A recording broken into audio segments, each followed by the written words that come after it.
আইনগত যে ব্যাখ্যাটা দেওয়া হচ্ছে এটা সঠিক না, এটা ভুল। এই ব্যাখ্যা যদি তারা দেন তাহলে তারা পঞ্চম সংশোধনী মামলার জাতাকলে নিজেদেরকে আবার ফেলার ব্যবস্থা করছেন। কোন পিছুটানের কারণে আমাদের দেওয়া হা ভোটকে নিগেট করে দিয়ে ভিন্ন একটা জিনিসকে চেপে ধরতে হচ্ছে? যা হচ্ছে এটা কিন্তু আসল ঘটনা না, পিছনে কি কারণে এটা হচ্ছে এটাই আসল ঘটনা। এই কারণটা খুঁজবেন। কি কারণে হোম মিনিস্টার এত অ্যাক্টিভিটি দেখাচ্ছেন? কি কারণে ল মিনিস্টার এত চুপ আছেন? কি কারণে ল মিনিস্ট্রির ফাংশন আরেক মিনিস্ট্রিকে পালন করতে হচ্ছে? কি কারণে একজন ব্যক্তির 25 দিন 30 দিন আগে দেওয়া কমিটমেন্ট 30 দিন পরে 180 ডিগ্রি অ্যাঙ্গেলে পরিবর্তন হয়ে গেছে? সেই গণভোটের আদেশ এখন আর বাস্তবায়ন করতে চান না। এর অর্থ হলো কোনো না কোনো জায়গায় সম্ভবত এক ধরনের ঋণ তৈরি হয়েছে, যে ঋণটাকে আপনারা পরিশোধ করতে গিয়ে গণভোটকে অ্যাভয়েড করতে হচ্ছে। 4 কোটি 5 কোটি লোক এর পক্ষে রায় দিয়েছে, এটাকে অ্যাভয়েড করতে হচ্ছে কোন ঋণের কারণে? কোথায় নাকে খত দেওয়ার কারণে 4 কোটি 5 কোটি লোকের ভোটকে অ্যাভয়েড করতে হচ্ছে? আর না হলে জনগণের দল বলেন, আপসহীন নেত্রীর দল বলেন, শহীদ প্রেসিডেন্ট জিয়াউর রহমানের দল বলেন, বর্তমান তারেক রহমান সাহেবের দল বলেন, প্রাইম মিনিস্টার, কোথাও এক জায়গায় মানুষের দলেই যদি বলেন, মানুষের ভোটের কথাই যদি বলেন, তাহলে 5 কোটি লোকের ভোটকে যদি অ্যাভয়েড করে বিশেষ কোনো জিনিস অ্যাচিভ করতে চান, তখন একজন রিজনেবল মানুষ এই প্রশ্ন উত্থাপন করবে যে 5 কোটি লোকের চাইতেও বেশি গুরুত্বপূর্ণ এজেন্ডা, আইডিয়া, চিন্তা কোন জায়গায় লুকায়িত আছে যা 5 কোটি লোকের চাইতেও বেশি গুরুত্বপূর্ণ? এই 180 ডিগ্রি অ্যাঙ্গেলে ঘুরে যাওয়ার পিছনে যদি কোনো বৃহত্তর শক্তি বা গ্রুপ এর উপরে আসর বিস্তার করে থাকেন, আর সেটা আপনাদের নির্ভরতা হয়, তাহলে ওই নির্ভরতা সময়ের প্রেক্ষাপটে বাংলাদেশের বৃহত্তর জনশক্তির বাইরে গিয়ে আপনাদেরকে অবস্থান নিতে হবে। একটা ফ্যামিলি কার্ড আপনি দিলেন কি দিলেন না, এটা একটা টাকা পয়সার ব্যাপার, কিন্তু জুলাই সনদ বাস্তবায়ন কেন্দ্রিক যে অভ্যুত্থানের বৃহত্তর শক্তিগুলো, তাদের মধ্যে যদি অনাস্থার পরিবেশ তৈরি হয়, এইটা ওই শীত কেটে চুরিতে ঢোকার পরে মালপত্র নিয়ে দরজা ভাঙে বাইর হওয়ার অবস্থার একটা দশা এখানে দেখা দিতে পারে। আমি এই মামলাটা হওয়ার পরে সরকারপন্থী বড় বড় আইনজীবীর সঙ্গে দেখা করেছি। দেখা করে আমি জিজ্ঞেস করেছি, আপনি কি জানেন এই মামলা হয়েছে? কয় না, আমাদেরকে কেউ তো কনসাল্ট করেনি। আরেকজনকে জিজ্ঞাসা করলাম, এটার সঙ্গে কি আপনি আছেন? বলে না, আমাদেরকে তো কেউ বলে নাই। যে তাহলে এই মামলা করলো কে? মামলাটা ডিজাইন হয়েছে কোথা থেকে? কে কোর্টে নিয়ে যাচ্ছে এই বিষয়গুলো? কয় যারা করছে তাদের সাথে গিয়ে যোগাযোগ করেন। আমি 100% শিওর সরকারের মধ্যে এই ধরনের মামলা মোকদ্দমা কেন্দ্রিক জুলাই সনদকে ঝুলিয়ে দেওয়ার ব্যাপারে এক ধরনের কোঅপারেশন এবং কোঅর্ডিনেশনের অভাব আছে। বিশেষ কোয়ার্টার বিশেষভাবে এই জুলাই সনদ বাস্তবায়নের ক্ষেত্রে সঠিক পথ অবলম্বন করা হোক, এটা না চেয়ে কারো কারো ব্যক্তিগত খায়েশ কিংবা চিন্তা ভাবনার বহিঃপ্রকাশ আধিপত্যবাদের মতো আমাদের উপর চাপিয়ে দেওয়ার এক ধরনের বাস্তব নমুনা দেখা যাচ্ছে। তো আমি অনুরোধ করব, আমাদের সকলের দায়িত্ব হবে পার্লামেন্টের ভিতরে এবং বাইরে। এখনই মনে হয় সরকার দলীয় পার্লামেন্টারিয়ানরা, বিরোধী দলীয় পার্লামেন্টারিয়ানরা পার্লামেন্টে বসে মিটিং করছেন। ভিতরে এবং বাইরে আমাদের সকলের, আর কোর্টের ভিতরে তো আমরা আসি, যতটুকু আমাদের জীবন আছে, যত সময় আমাদের নিঃশ্বাস আছে, ততক্ষণ পর্যন্ত জুলাই সনদ আইনের দৃষ্টিকোণ থেকে অসাংবিধানিক ঘোষণা করে দিতে পারবে। এর বিরুদ্ধে যত ফাইট করতে হয় আমরা শেষ পর্যন্ত ফাইট চালিয়ে যাবো ইনশাআল্লাহ। আর এর বাইরে এখানে যারা নেতৃবৃন্দ আছেন, বড় বড় রাজনৈতিক দল এবং বাংলাদেশের বড় বড় উলামায়ে কেরাম, তাদের প্রতি আমার অনুরোধ থাকবে, এনসিপি এখানে মনে হয় আসে নাই, সকলে মিলে এই জিনিসটাতে কখনোই ছাড় দেওয়া ঠিক হবে না। এটা এমন, লাস্ট কথাটা হলো আমার, এটা সাংবিধানিক সংকট তৈরি তারাই করছেন। আচ্ছা বলেন, গণভোট যে অনুচ্ছেদে আছে, একই অনুচ্ছেদে একই দিনে জাতীয় সংসদ নির্বাচন অনুষ্ঠিত হবে, এই কথাও বলা আছে। তো গণভোট অস্বীকার করলে জাতীয় সংসদের নির্বাচনের কি হবে? আসলে কি এই জিনিসটা ওনারা চিন্তা করছেন না, নাকি আসলে অতি চিন্তা করতে গিয়ে আমার কাছে মাঝে মাঝে মনে হয় এটা কি কম বোঝার ফল নাকি অতি বোঝার ফল? এই দুইটার মাঝখানে উত্তরটা এরকম আসে যে মনে হয় এটা সম্মিলিত কোনো বুঝ জ্ঞানের ফল না। যদি সম্মিলিত কোনো বুঝ জ্ঞান হইতো, কনসালটেশন হইতো, আলোচনা হইতো, থ্রেড বেড ডিসকাশন হইতো, তাহলে অন্তত এই ধরনের পদক্ষেপ নিতে পারার কথা নয়। তো এই জন্য আমাদের সকলের দায়িত্ব হবে এই জুলাই সনদ বাস্তবায়নের জন্য সাংবিধানিক যে সমস্ত বাধা নিষেধ আছে, এই বাধা নিষেধকে ওনারা যেভাবে ব্যাখ্যা করছেন এই ব্যাখ্যা থেকে বেরিয়ে আসতে হবে। এটা সঠিক ব্যাখ্যা না। আমরা তো এখানেই দেখতে পাচ্ছি অনেকেই ঐক্যমত্য কমিশনে ছিলেন। যেদিন গণভোটের সিদ্ধান্ত হয় সেদিন সকলে খুশি হয়ে একসাথে উঠেছে, কোলাকুলি করে একসাথে উঠেছে, এবং সেই দিনটা ছিল সবচাইতে আনন্দের দিন।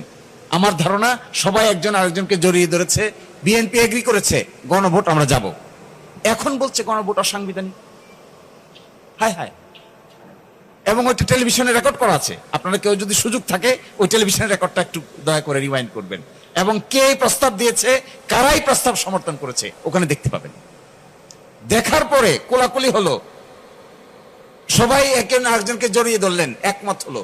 প্রথম প্রশ্ন ছিল যে একটা সাংবিধানিক আদেশ জারি করা হবে। আমরা সাংবিধানিক আদেশকে ছাড় দিয়ে বললাম ঠিক আছে, সাংবিধানিক আদেশ জারি যেহেতু সকলেই একমত না, বিকল্প রুট নেওয়া হোক। ঐকমত্য কমিশন 5টা অপশন দিয়েছিল। তখন প্রশ্ন আসলো গণভোট। গণভোটের কথা যে আসলো সকলেই একমত হয়ে গেল, ঠিক আছে গণভোট গণভোট গণভোট। এবং আজকে যারা গণভোটের বিরুদ্ধে বলছেন তাদের কণ্ঠ এবং হাত সেখানে দেখতে পাবেন। তা যদি হয় সেই গণভোটের আদেশ এখন আর বাস্তবায়ন করতে চান না, এর অর্থ হলো কোনো না কোনো জায়গায় সম্ভবত এক ধরনের ঋণ তৈরি হয়েছে, যে ঋণটাকে আপনারা পরিশোধ করতে গিয়ে গণভোটকে অ্যাভয়েড করতে হচ্ছে। এটা খুবই ডেঞ্জারাস কথা।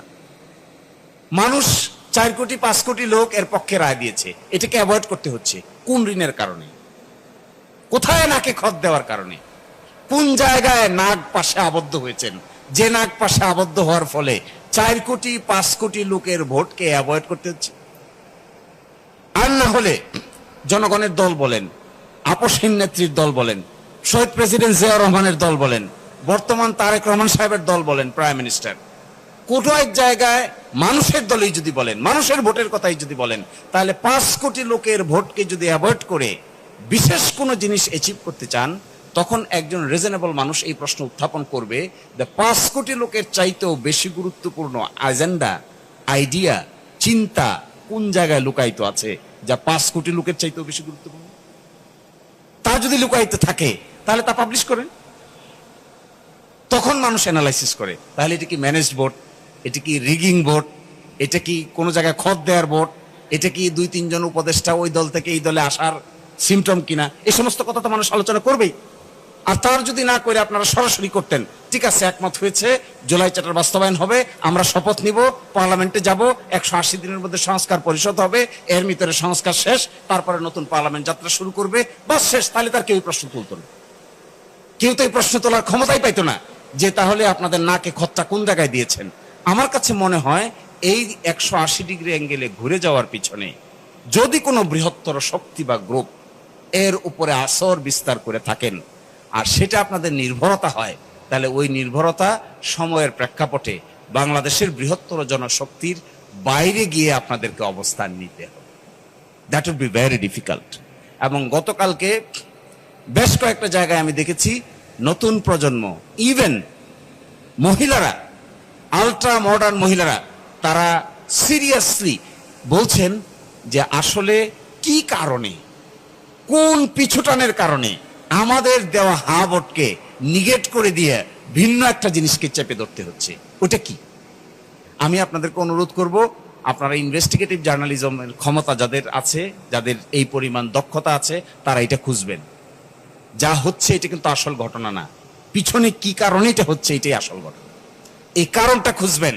কি কারণে হোম মিনিস্টার এত অ্যাক্টিভিটি দেখাচ্ছেন, কি কারণে ল মিনিস্টার এত চুপ আছেন, কি কারণে ল মিনিস্ট্রির ফাংশন আরেক মিনিস্ট্রিকে পালন করতে হচ্ছে, কি কারণে একজন ব্যক্তির 25 দিন 30 দিন আগে দেওয়া কমিটমেন্ট 30 দিন পরে 180 ডিগ্রি অ্যাঙ্গেলে পরিবর্তন হয়ে গেছে। পর্দার আড়ালের ওই শক্তিটাকে কিংবা ওই কারণটাকে যদি খুঁজে বের করা যায়, আমার ধারণা এটা বাংলাদেশের জন্য সবচেয়ে বড় উপকার হবে।